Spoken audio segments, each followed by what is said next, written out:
मध्य प्रदेश कांग्रेस के अध्यक्ष जीतू पटवारी आज मनावर कांग्रेस कार्यालय पर कार्यकर्ताओं को संबोधित करने के लिए पहुंचे, जहां पर उन्होंने भारतीय जनता पार्टी की सरकार पर साधा निशाना। इस मौके पर कांग्रेस विधायक हीरा अलावा, जिलाध्यक्ष कमल किशोर पाटीदार, राधेश्याम मुवेबल, कांग्रेस नगर अध्यक्ष ओम सोलंकी, पार्षद प्रतिपक्ष नेता लक्ष्मी जाट ने भी स्वागत किया। महू में होने वाली राहुल गांधी की सभा को लेकर कांग्रेस के प्रदेश अध्यक्ष जीतू पटवारी कार्यकर्ताओं से मिलने मनावर पहुंचे, जहां पर उन्होंने अधिक से अधिक संख्या में सभा में उपस्थित होने का आग्रह किया। इस मौके पर गृह मंत्री के बयान पर भी जीतू ने नाराजगी जताते हुए कहा कि ये विचारधारा देश के लिए खतरा बन सकती है। साथ ही उन्होंने सौरभ शर्मा मामले पर सरकार को घेरते हुए कहा कि सरकार मामले को दबाने का प्रयास कर रही है। जीतू पटवारी ने कहा कि इस देश में संविधान बचाने की भावना जागृत आम जन में होने लगी है।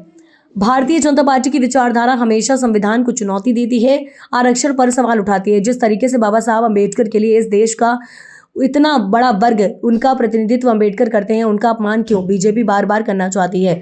जब अब भाजपा के पास सत्ता आई तब संविधान को चुनौती मिली। कांग्रेस देश की आज़ादी में अपनी शहादत दी, देश की उन्नति में सहयोग दिया। अब हम संविधान बचाने के लिए खून के आखिरी कतरे तक बहाना पड़े तो हम तैयार हैं। बात यह है कि इस देश में आज संविधान बचाने की भावना आम जन में जागृत होने लगी है। भारतीय जनता पार्टी का विचार हमेशा संविधान को चुनौती देता है, आरक्षण को पर सवाल उठाता है। अमित शाह जी पहले गांधी का भारतीय जनता पार्टी के लोगों ने गोली मारी और फिर उनको पूरी जिंदगी से गालियां दे रहे हैं। अभी अमित शाह जी ने जिस तरीके से बाबा साहब अम्बेडकर के लिए वक्तव्य कहे, ये इस देश के लिए चिंता का विषय है। आखिर इस देश का इतना बड़ा वर्ग जिसका प्रतिनिधित्व बाबा साहब अम्बेडकर करते हैं, उनका अपमान क्यों बीजेपी बार बार करना चाहती है? क्या कारण है कि जब उनके पास सत्ता आई तब संविधान को चुनौती मिली? हमारा कांग्रेस का जो विचार है उसने कांग्रेस देश की आज़ादी में अपनी शहादत दी, देश की उन्नति में दी। अब संविधान बचाने के लिए खून के आखिरी कतरे तक बहाना पड़े तो हम तैयार हैं। मैं अनुरोध करना चाहता हूँ आप सबके माध्यम से कि कांग्रेस का वो आह्वान जो बाबा साहब अम्बेडकर की जन्मस्थली से राहुल गांधी जी, आदरणीय खड़गे जी, आदरणीय प्रियंका जी, सारे हमारे वरिष्ठ जन, पूरे देश का नेतृत्व आएगा। ये मैसेज है कि हम संविधान का अपमान से कोई समझौता नहीं कर सकते।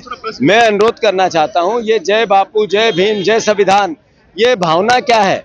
ये भावना इस देश के मर्म को जीने की और देश के संविधान और देश के भविष्य को बचाने की। तो एक प्रश्न, सौरभ शर्मा पे आपने कई सवाल उठाए हैं। कल अरुण यादव जी ने 10 प्रश्न पूछे हैं, सरकार से मांग करी कि इनकी जांच की जाए। बिल्कुल सही कहा उनने। अरुण यादव जी ने जो बातें कही, आदरणीय दिग्विजय सिंह जी ने इससे पहले बोले, हमारा हेमंत को, हमारे नेता प्रतिपक्ष कांग्रेस के सब जन, ये आवाज क्या है? ये आवाज प्रदेश के आम नागरिक की है। करप्शन और भारतीय जनता पार्टी एक दूसरे का चोली दामन हो गया है। केवल मैंने जैसा कहा 3 दिन में कई बार बोल चुका हूं कि अगर सही तरीके से जांचो, हर विभाग की एक लाल डायरी है। अभी परिवहन विभाग के सौरभ शर्मा के वहां से लोकायुक्त लेके चला गया। हर विभाग में एक डायरी है, हर विभाग का एक हिसाब है और हर हिसाब में भारतीय जनता पार्टी की जेबों में गया हुआ पैसा है, उनके नाम है।